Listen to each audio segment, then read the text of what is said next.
ایک شخص نا وہ گلی کے اندر مانگنے کے لیے آتا تھا. تو آپ کو پتہ ہے کہ انہوں نے نا دن بھی خاص کیے ہوتے ہیں اور گلیاں بھی خاص کی ہوتی ہیں.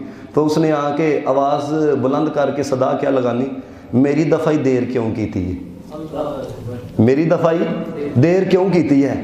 تو ایک شخص کہتا مجھے بڑا غصہ آتا تھا, قریب ہی اس کا گھر تھا نا, وہ جس گلی کے اندر پھیری لگاتا تھا. وہ کہتا مجھے غصہ بڑا آتا تھا کہ یہ اس کا کوئی انداز ہے. وہ کہتا ہے ایک دن معاملہ آؤٹ آف کنٹرول ہو گیا, شدت آ گئی غصے کے اندر نا, تو میں نے اس کو پکڑ لیا. میں کہا یہ تو کیا کرتا ہے؟ کہتے ہیں وہ منگتا کہنے لگا میں صدا لگاتا ہوں. میں کیا کرتا ہوں؟ میں صدا لگاتا ہوں. اس نے کہا یہ صدا لگاتا ہے کہ میری دفعہ ہی دیر کیوں ہوئی ہے, یہ صدا لگاتا ہے, یہ کوئی مانگنے کا طریقہ ہے؟ یعنی اس نے کہا یہ کوئی مانگنے کا طریقہ ہے, اور جس سے مانگا جاتا ہے ترلا ڈالا جاتا ہے, عاجزی اختیار کی جاتی ہے, احترام کو بھی ملحوظ خاطر رکھا جاتا ہے, ادب کو بھی ملحوظ خاطر رکھا جاتا ہے. تو شکایت کر رہا کہ میری دفعہ دیر کیوں کر دی ہے, اور پھر دینے والے کی مرضی ہوتی ہے, جلدی دے, دیر سے دے, تھوڑا دے, زیادہ دے, دے نہ دے, دینے والے کی مرضی ہوتی ہے. اب دیکھو اس دل جلے نے کیا کہا. اس نے کہا اوے میں ساری زندگی اس طرح ہی مانتا رہا ہوا, اوے انہیں کدی غصہ نہیں کیتا, تو ماما لگنا میں اسی طرح ہی مانگتا ہوں, انہیں کدی غصہ نہیں کیتا. اس نے کہا یہ محب اور محبوب کا معاملہ ہے, تو دخل نہ دے, اوے دینے والا جانے لینے والا جانے. تو دوستان محتشم, اور یہ اپنے رب کو پکارا کرو ہے. اور یہ میں نے اکثر لوگوں کو دیکھا ہے, اور جناب شیطان بڑا پیچھے پیادا ہوا ہے, شیطانی خیالات بڑے ہیں جنہ سے شیطان کرنے ہیں نا, جے رحمان کریے نا تو یقین کرو شیطان دور ہو جائے. یہ کی بات ہے. میں رات کو پڑھا تھا, کہتے ہیں بزرگ علی رحمہ کے پاس نا ایک شخص آ گیا, کہنے لگا شیطان پیچھا نہیں چھوڑتا, یہ صبح بھی گناہوں کی طرف ذہن لے کے جاتا ہے, شام بھی لے کے جاتا ہے, رات بھی لے کے جاتا ہے. یعنی اس نے بار بار شیطان کا. تو آپ کے قریب جو لوگ بیٹھے ہوئے تھے نا, آپ نے سب کو اپنی طرف بلایا, وہ لوگوں اس طرف میری طرف آنا ہے. وہ لوگوں نے جب آواز سنی تو سب دوڑے ہوئے آئے. اب اس کے ذہن کے اندر یہ بات آئی کہ پتہ نہیں یہ جو میں نے ان کو بات سنائی ہے کہ شیطان پیچھا نہیں چھوڑتا, یہ صبح بھی یہ بتانے لگے. وہ سارے جب آگے نا, تو بزرگ علی رحمہ کہنے لگے بس ایک وجہ سے بلایا تھا, آپ واپس تشریف لے جائے. وہ سارے واپس چلے گئے ہیں. تو اس کو مخاطب کر کے کہنے لگے جنہوں متوجہ کیتا جائے نا, جنہوں بلایا جائے وہی متوجہ ہوندے ہیں. آپ نہیں سمجھے میری بات کو. وہ جس کا ذکر کیا جائے, جس کو پکارا جائے وہی متوجہ ہوتا ہے. وہ تم شیطان کرتے ہو, رحمان کیوں نہیں کرتے؟ شیطان کرتے ہو, وہ تمہاری طرف متوجہ ہو جاتا ہے. یہ راز کی بات ہے.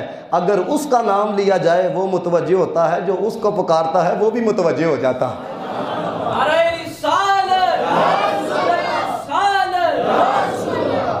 تو دوستان محتشم, ہاتھوں کو اٹھاؤ, آپ کی ایک کیفیت ہونی چاہیے.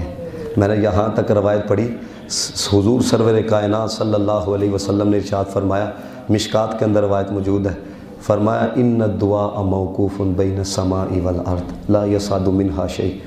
فرمایا جب بندہ دعا کرتا ہے نا, تو زمین و آسمان کے درمیان نا دعا معلق ہو جاتی ہے, آگے تک نہیں جاتی ہے.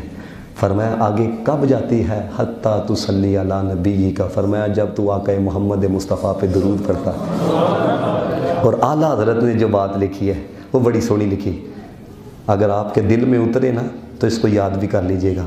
اعلیٰ حضرت نے کہا دعا پرندہ ہے, دعا پرندہ ہے. اب مجھے بتاؤ پرندہ بغیر پڑھوں کے اڑ سکتا ہے؟ نہیں اڑ سکتا. فرماتے ہیں دعا پرندہ ہے, درود پر ہے. ہائے ہائے ہائے ہائے ہائے, دعا پرندہ ہے, درود پر ہے. فرمایا جب دعا کے ساتھ تو درود لگاتا ہے, پر لگ جاتے ہیں, قبول ہو جاتی ہے. ہاں, اور اگر بندہ درود نہ پڑھے, اور یہ بھی بات یاد رکھنا, درود نہ پڑھے, دعا کا قبول ہونا تو دور کی بات ہے. صاحب درۃ الناصحین نے لکھا, کہتے ہیں کہ بزرگ علی رحمہ نا وہ نماز پڑھنے کے لیے بیٹھے, ایک شخص وہ جب تشہد کی حالت کے اندر بیٹھے نا, تو وہ رسول اللہ پہ درود پڑھنا بھول گئے. آپ کو پتہ ہے تحیات کے بعد درود ابراہیمی پڑھا جاتا ہے, تو درود پڑھنا بھول گئے. رات کو مدینے والا خواب میں آ گیا. میں کیا پتہ ہے چلیا جڑے نہیں پڑھتے مدینے والا انہوں نے بھی جانتا ہے, تے جڑے نہیں پڑھتے جے انہوں نے جانتا ہے, تے جڑے پڑھتے ہیں انہوں نے بھی جانتا ہے. تو رسول اللہ علیہ السلام نے آ کے ارشاد فرمایا, وہ فرمایا کہ تو نے نماز پڑھی ہم پہ درود نہیں پڑھا. عرض کرتا ہے یا رسول اللہ علیہ السلام میں اللہ کے ذکر کے اندر اتنا گم ہو گیا، اتنا مشغول ہو گیا، درود پڑھنا یاد نہیں رہا۔ اب سننا حضور نے کیا کہا، فرمایا کیا تم نے ہماری حدیث نہیں سنی؟ حضور خود بتانے لگے وہ حدیث کیا ہے۔ فرمایا ساری عبادتیں، ساری نیکیاں، ساری دعائیں روک دی جاتی ہیں جب تک میرے پہ درود نہ پڑھا جائے۔ اور فرمایا کل قیامت والے دن اگر کوئی انسان سارے جہان کے لوگوں کے برابر نیکیاں لے کے آئے، اگر اس میں درود کی نیکی نہیں ہوگی تو اللہ تعالیٰ ساری نیکیاں اس کے منہ کے اوپر مار دے گا۔ تو پتہ یہ چلا نیکیاں بھی قبول ہوتی ہیں تو مدینے والے پہ درود پڑھنے کے ساتھ، دعائیں بھی درود قبول ہوتی ہیں تو مدینے والے پہ درود پڑھنے کے ساتھ۔ تو مل کے پڑھو ذرا، تاکہ جو میں بیان کر سکوں اللہ ہمیں بھی اپنا قرب عطا فرمائے۔ مل کے درود پڑھنا ہے، صلی علی کریم نا، صلی علی محمد، صلی علی نبی نا، صلی علی محمد۔ میں بروں سے لاکھ برا سہی، مگر ان سے ہے میرا واسطہ۔ میں بروں سے لاکھ برا سہی، مگر ان سے ہے میرا واسطہ۔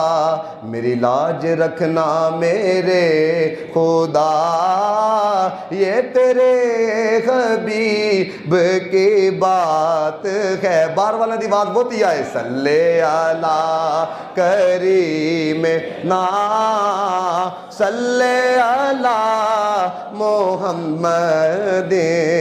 اور مل کے پڑھنا جی، ہم بھی مدینے جائیں گے آج ہی نہیں تو کل سہی، ہم بھی مدینے جائیں گے آج ہی نہیں تو کل سہی۔ آقا ہمیں بلائیں گے، آقا ہمیں بلائیں گے آج نہیں تو کل سہی۔ صلی علی کریم نا، صلی علی محمد۔